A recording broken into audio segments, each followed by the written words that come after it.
Bueno, Guillermo, buenos días. Vamos a empezar con algunas consultas para saber la actualidad y sobre todo cómo se proyecta el organismo que encabezás, el RENATEA. Tiene un plan estratégico de 4 puntos. ¿Cuáles son esos 4 puntos?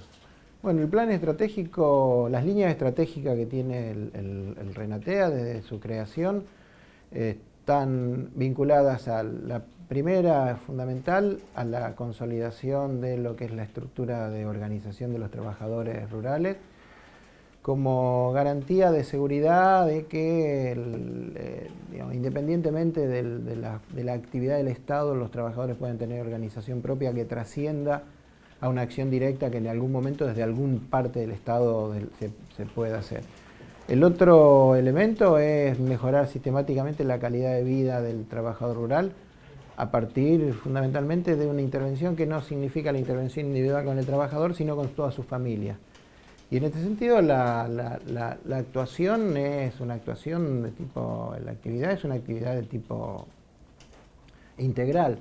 Nosotros, que está vinculado con el tercer punto, que es el desarrollo de una estructura nacional como organismo de Estado, con llegada a todo el territorio para poder, digamos, trabajar en el marco de los que son los ejes estratégicos de trabajo, y que implicó cambiar la mentalidad que hubo durante el esquema que hubo durante los 10 o 11 años anteriores en el marco de lo que era el RENATRE, que era un organismo público de derecho privado que estaba manejado por UATRE, por un sindicato, y estaba manejado con un directorio que estaba compuesto por las 4 organizaciones de la mesa de enlace, y que todas sus actividades sustanciales la tenían vinculada a 5 sociedades anónimas, una que registraba, una que capacitaba, una que cobraba, una que llevaba todo el sistema informático.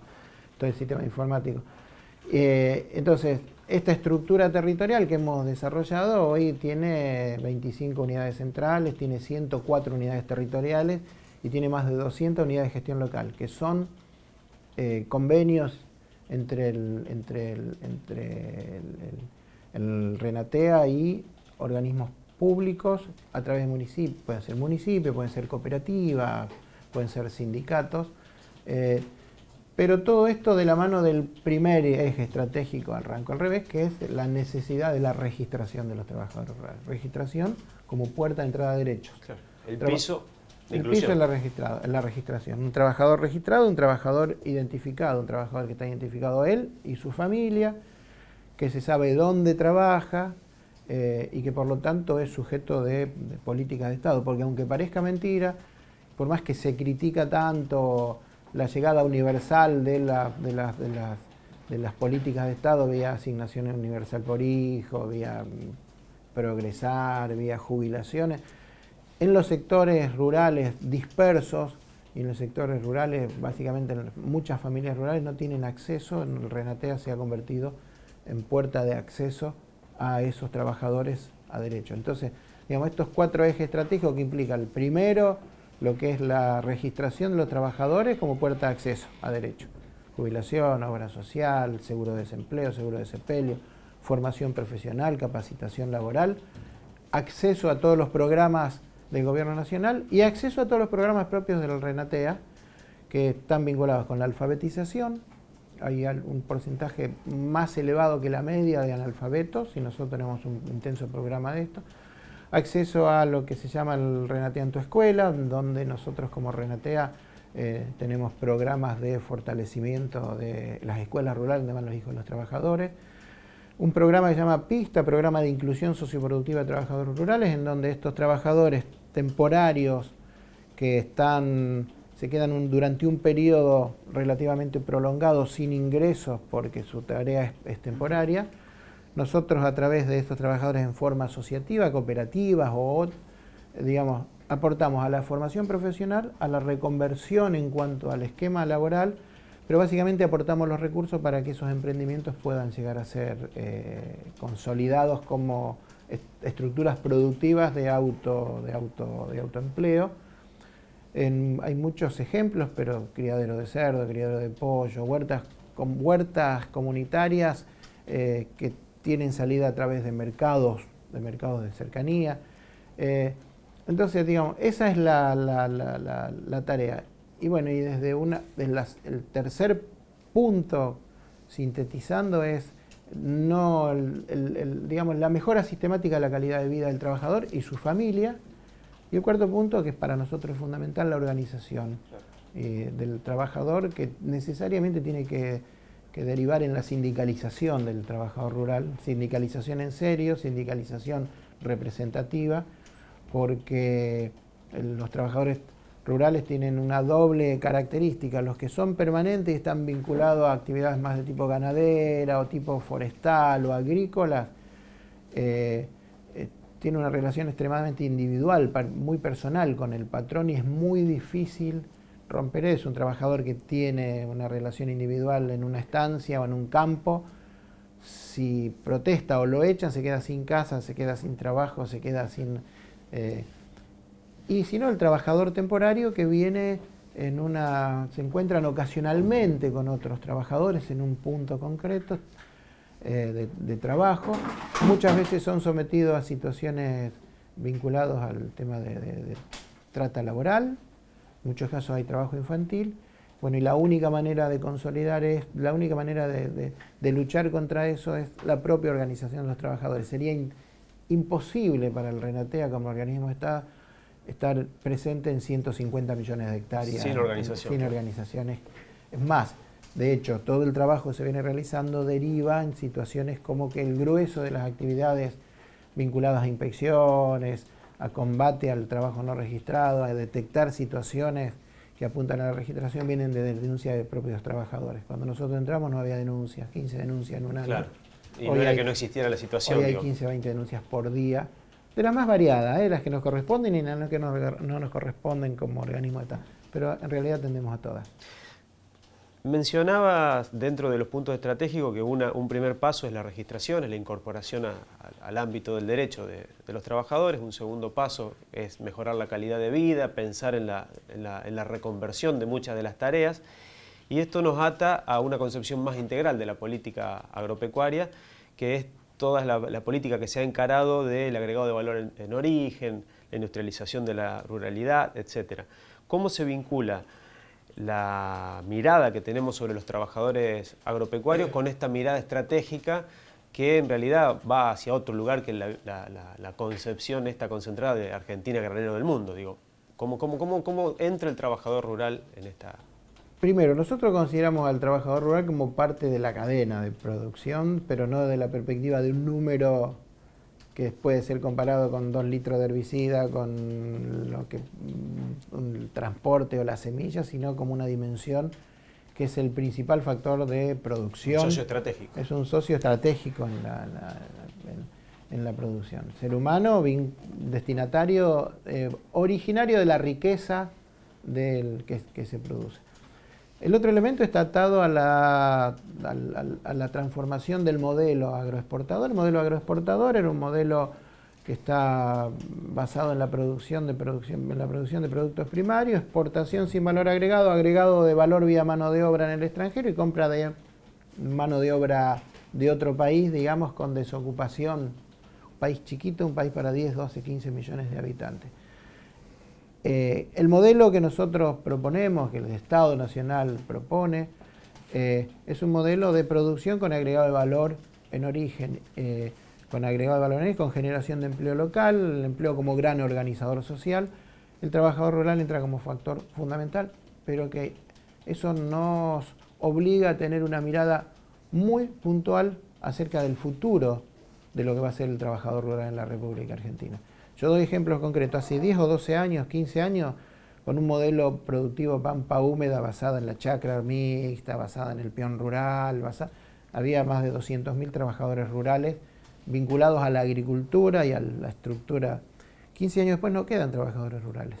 15 años después, en la agricultura argentina hay un sistema de contratistas rurales con trabajadores temporarios que siembran, después fumigan, después cosechan y después se transporta, pero el campo está vacío. Y todos esos trabajadores están en otro lugar que son normalmente las periferias de las grandes ciudades vinculados al agro.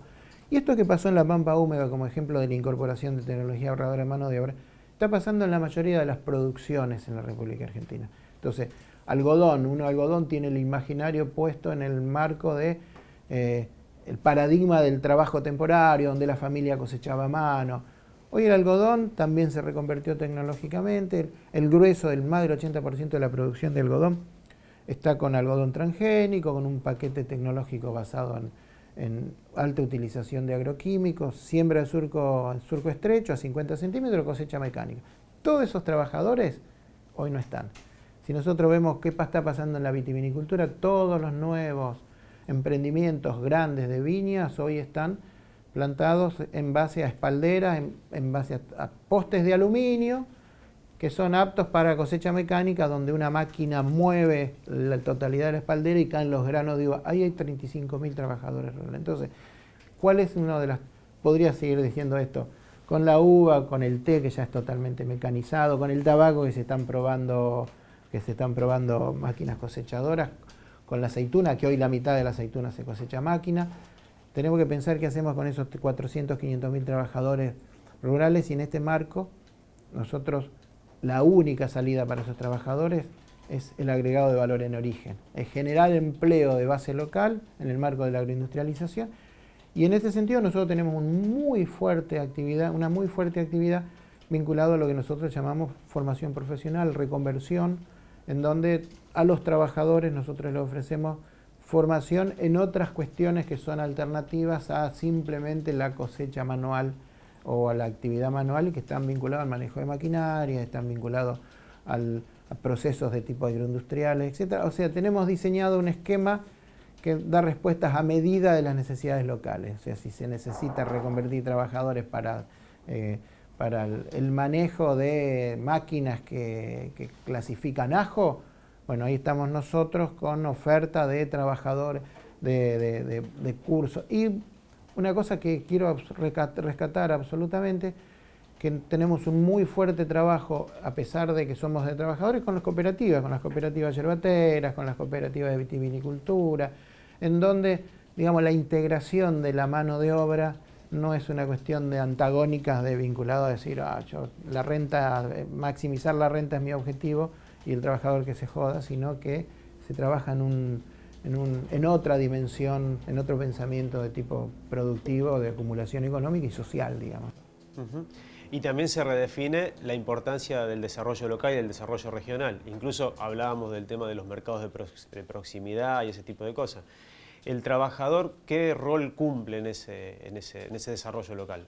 Y el trabajador tiene el rol originario de producir la riqueza. No se podría producir nada sin trabajo, pero tiene un doble rol. Produce, pero es el principal consumidor. Un mercado dinámico, un mercado que no solo produce, sino que consume. Hoy, en el marco de toda esta problemática que estamos teniendo con las economías regionales, por el cierre de las importaciones de Brasil, en el caso de pera y manzana, o de Rusia por devaluación, de los mercados estos que demandaban alta cantidad de productos argentinos, hoy esta actividad todavía se mueve en el marco de crisis, pero con una gran actividad en base al consumo interno, un consumo, cierre de exportaciones con consumo interno deprimido, y sería catastrófico. Claro. Estaríamos en el fondo del tal. Y el trabajador ahí tiene el doble rol, tiene el rol de producción de riqueza, que con un buen salario integrado tiene el rol de consumidor, y digamos es un círculo virtuoso de mantenimiento de la actividad económica, de la producción y del empleo. Nosotros, por ejemplo, tenemos en Renatea le dan una cuestión importantísima y fundamental al tema de la educación. Tenemos un trabajo permanente con lo que son las escuelas rurales, tenemos una alianza estratégica con lo que son las escuelas de familia agrícola, son las escuelas de alternancia, en donde, digamos, ya llevamos ejecutados 2 programas importantes que se llaman Campo Adentro 1 y Campo Adentro 2, en donde se apuesta a la formación profesional, se apuesta a favorecer la educación rural vinculada con la salida productiva, no solo primaria, sino de agroindustria. Estamos financiando desde pequeños mataderos hasta producciones de pollo. Y se apuesta, como parte de ese otro, el del eje estratégico que para nosotros es vinculante, a la organización de los jóvenes en lo que son centros juveniles, organizaciones autónomas, en donde se capaciten, se forman y se conviertan en actores sociales de decisión y en su territorio. Empiezan a aparecer esas solidaridades que te hacen transformar en actor. Un doble rol tenés vos, además de estar al frente del Renatea, sos uno de los referentes de campo, de una agrupación que va conceptualizando el desarrollo rural, etc. Desde esta organización propusieron, y viene a este tema, una agencia nacional de comercialización que regule un poco estos desequilibrios posibles entre el mercado interno y el mercado externo. ¿Cómo está eso? ¿Cómo avanzó? Y que nos contés un poquito cómo es esa propuesta. Yo creo que el tema de una agencia nacional de comercialización hay que despegarlo del concepto clásico que se tenía de lo que era la Junta Nacional de Granos. La Junta Nacional de Granos responde al mismo concepto de intervención del Estado en la comercialización, en la intermediación, evitando abusos, pero tiene otra característica, debe tener otra característica, porque hoy los mercados de producción y de distribución y de consumo han cambiado fundamentalmente. Para nosotros, una agencia nacional de comercialización implica la presencia del Estado en la comercialización. Y yo te doy un ejemplo simple para que se entienda. Hoy tanto la rama de la producción, como del transporte, como de la transformación, como de la comercialización, si hablamos de mercado interno, está totalmente concentrado. Unas pocas empresas, 60.000 en Argentina, explican el grueso de la producción agropecuaria, unas muy pocas empresas transforman y son, tanto en la materia, en el tema de insumo como en el tema del proceso de transformación, muy concentrada. Hay una sola empresa proveedora de los PAC, de los Tetra Pak. En el caso de cerveza hay 2 empresas que producen el 90% de la cerveza. En el caso de envases de producción de tomate, de productos envasados de este tipo, una empresa, no voy a nombrar, tiene el 80% de la producción. Si analizamos el caso del pan industrial, 2 empresas tienen el 80% de la producción. Pero si analizamos la comercialización, 7, 8 supermercados explican el 70% de la comercialización. Entonces, el tema de lechería en Argentina. Hoy, producto de la baja de la demanda internacional, el 90% de la leche se consume hoy en la República Argentina vía mercado interno, y producto de la estacionalidad de la producción, hoy las industrias se plantan y dicen la leche la pagamos 2,70 en vez de 3,30. Ahí va el Estado a aportar en el marco de decir, bueno, vamos a aportar 30 centavos de leche por litro de leche al pequeño productor. Automáticamente la empresa industrial en la que compran la leche bajan el precio que pagan en 30 centavos. O sea, hay una transferencia directa de eso que tiene que llegar al productor vía menos pago de la industria concentrada.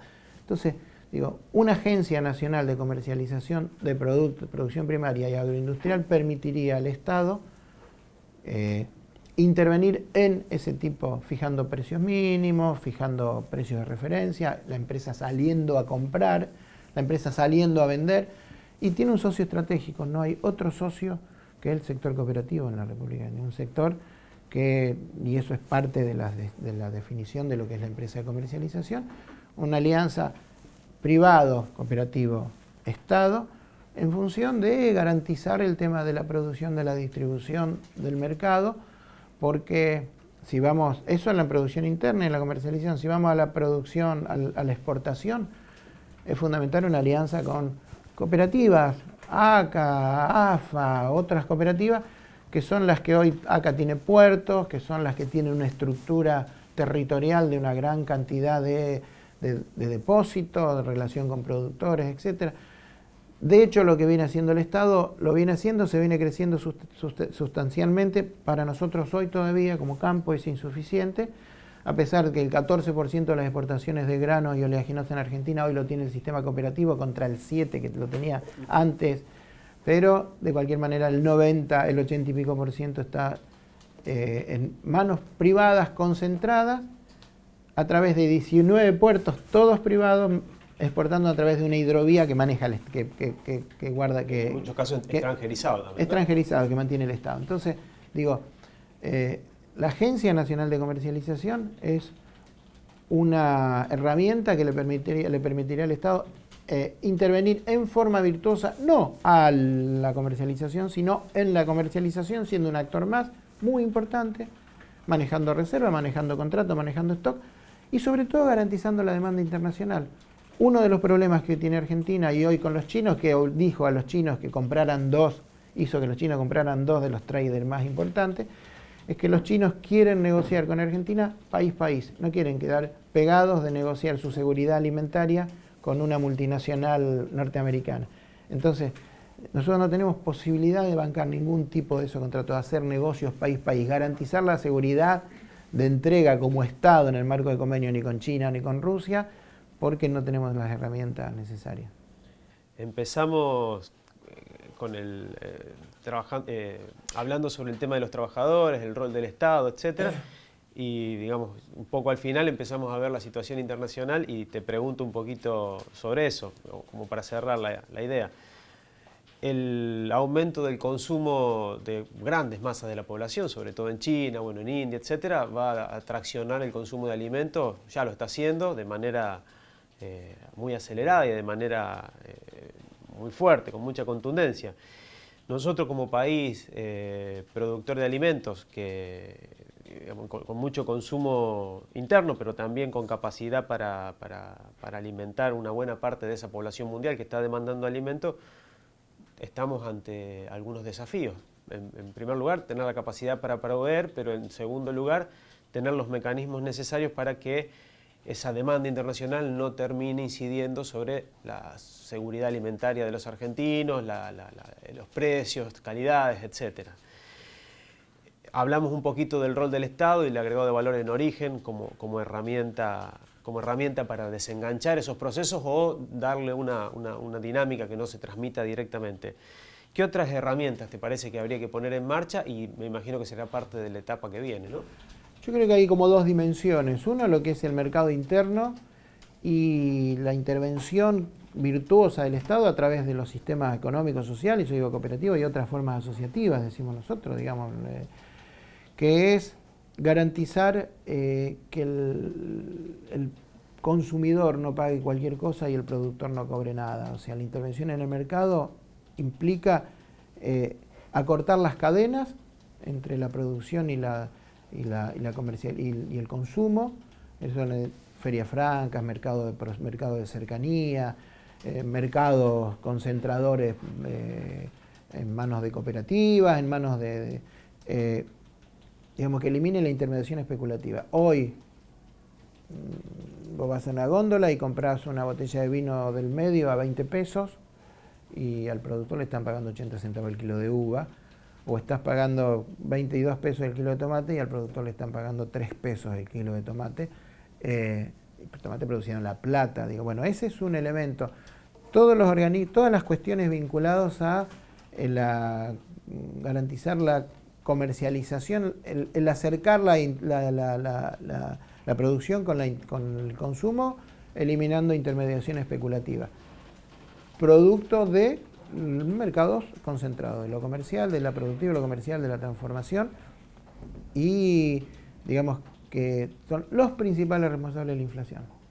Digamos, no hay otra manera de combatir la inflación si no es a través de intervenir en las cadenas, los formadores de precios que hoy son concentrados. Con respecto a lo internacional, bueno, es una oportunidad histórica. Tanto Argentina como Brasil, como Venezuela, como Paraguay, como Latinoamérica, digamos, tenemos una oportunidad histórica en lo que es la producción y la provisión de alimentos. Flotamos sobre el acuífero guaraní, tenemos las mejores tierras. Hoy la lucha por el control de esos recursos es fundamental. Es la nueva hipótesis, o es la hipótesis que se está desarrollando en el control de los sectores concentrados. Los fondos buitres son una expresión concreta. Los fondos buitres arreglan, pero quieren como garantía acciones de YPF o acciones concretas, ya no empresa del Estado. Entonces, digamos, tenemos una oportunidad histórica en la medida en que nos mantengamos como países con autonomía y que tengamos vinculación con la transformación de lo que producimos para proveer góndola, no proveer materia prima. Eso abre un desafío importantísimo, porque tiene que ver no solo con la declaración teórica de decir vamos a producir y vamos a transformar un grano de soja en lecitina de soja, sino que tenés que tener la tecnología, el desarrollo tecnológico propio, no tenés que depender, si querés, tenés que tener energía, tenés que tener el conocimiento, tenés que tener el transporte, en muchos casos tenés que tener frío desarrollado, tenés que tener una organización económica, vuelvo a las cooperativas, yo siempre la burra al trigo, y eso también es parte del otro aspecto de la agencia de comercialización. Tenemos que tener desarrollo de los ferrocarriles argentinos que integren regiones y no que concentren Tenemos que recuperar el control de la hidrovía. Hoy la hidrovía del Paraná tiene 112 puertos, viene desde Paraguay hasta por ahí sale hasta el Río de la Plata, por ahí sale el 70% de la producción de las zonas más productivas de la República Argentina, toda la producción cerealera de la República Argentina a través de los puertos de Rosario, son 18 puertos, 17 son privados, de verdaderos cotos. Aviación se está desarrollando como integración de país, pero también va a haber que pensar, hay que pensar en lo que son el desarrollo, el fortalecimiento de estructuras económicas no concentradas de sentido nacional que digamos que produzcan lo que nosotros necesitamos. Estoy hablando de agroquímicos propios, semillas propias, y básicamente energía, la recuperación de YPF. Creo que no, de la mano de que el año que viene literalmente no hay exposición de Argentina al pago de deuda externa, 2.000 y pico millones de dólares nada más. Si achicamos esa brecha en donde el año pasado se pagaron 12.000 millones de dólares en importación de energía, creo que estamos en una situación ideal, por lo menos estructural, y se empezó todo, ferrocarriles están en control del Estado, aerolíneas, digamos, la YPF también está. Falta avanzar, y para eso hace falta una Agencia Nacional de Comercialización, una herramienta del Estado para intervenir en la comercialización interna e internacional. Bueno, uno de los temas también que complementa estas políticas que venimos mencionando, de la recuperación de la energía, las vías de transporte tanto fluviales como terrestres al interior de la República Argentina, sobre todo para hacer el traslado de los productos, llegar al puerto, recuperar toda la estructura portuaria, pero fundamentalmente otra de los efectos de las políticas de los 90 fue el desarme, el desarmado, el desguace de toda la capacidad que tenía Argentina de moverse en aguas internacionales, lo que es la marina mercante. Está en agenda la recuperación, un nuevo armado, un nuevo esquema, etcétera. Para nosotros es fundamental. La marina mercante viene desguazándose desde los 90, ya desde la caída del peronismo en el año 55, digamos, toda una sistemática política de desarme de todo lo que son las herramientas por parte del Estado para producir riqueza que se distribuye entre todos. Para nosotros la recuperación de la marina mercante es fundamental. Hemos llegado al extremo de que en la Argentina tiene 2 barcos propios del Estado, los 2 transportan container, y de cualquier manera hubo una muy fuerte política de recuperación de los astilleros. Está viendo, Astillero Río Santiago, que han votado en estos días un barco que se le vendió a la República de Venezuela, creo. O sea, creemos que es fundamental. Es fundamental porque, otro ejemplo, simplemente por la cuestión de cuando en Argentina se hablaba, o en febrero hubo la corrida, en febrero del año pasado hubo la corrida vinculado al dólar y a los problemas vinculados a la devaluación, las empresas internacionales exigían exclusivamente pago por adelantado y en dólares, o sea, con divisa, para transportar el cereal argentino. O sea, si hablamos de soberanía, hablamos de soberanía en la producción, en la transformación y en el transporte, que no significa estatizar todo, significa el real poder del Estado con herramientas concretas para su... No es casual que tanto en el comercio interior lo que sería la circulación o lo que sería la comercialización está en manos muy concentradas y es lo que genera inflación, decíamos. Y en lo que es el comercio exterior, también lo que es la circulación de mercaderías, también no podemos ejercer soberanía sobre eso. Se ha avanzado mucho a lo mejor en el tema de la producción, recuperar hasta una nueva concepción estratégica de lo que es la producción, con agregado de valor en origen, cadenas locales de producción, etc. Pero es toda esa etapa de la comercialización y la circulación lo que digo, es el avance que hay. Este gobierno ha encarado en todos estos años anteriores una sistemática política de enfrentar a las corporaciones. Enfrentar a las corporaciones implica digamos, tener el mote de que es un gobierno que confronta permanentemente. En realidad no está confrontando con los sectores populares a los cuales integra vía asignación, vía recuperación del empleo, vía jubilación, sino con los que maneja y detentan el poder. Entonces se enfrenta con la corporación agropecuaria, se enfrenta con la corporación financiera, se enfrenta con la corporación mediática. Muchas veces las relaciones de fuerza no permiten que uno se meta simultáneamente con todas las cosas. Yo creo que el próximo periodo necesariamente nos vamos a tener que meter con el sistema financiero. Todavía nos movemos con la ley de entidades financieras de la época de la dictadura, ley que desarmó al sistema financiero cooperativo, que eliminó las cajas de crédito, esas cajas de crédito que tenían financiero de cercanía, digamos, en donde a uno le podían prestar simplemente por conocer que es un buen vecino y no por prestar solamente que tiene plata.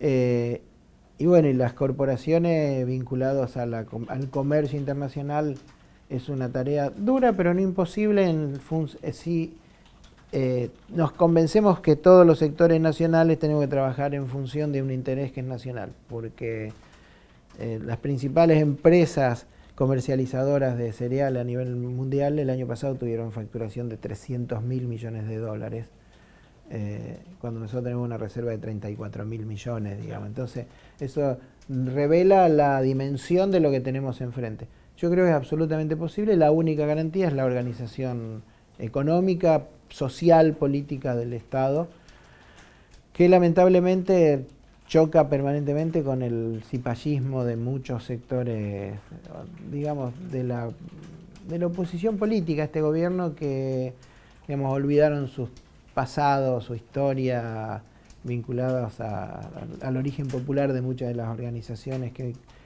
y que hoy, en función de intereses políticos subalternos, adoptan posturas o definiciones muy similares a lo que son los fondos buitres o los mercados internacionales financieros.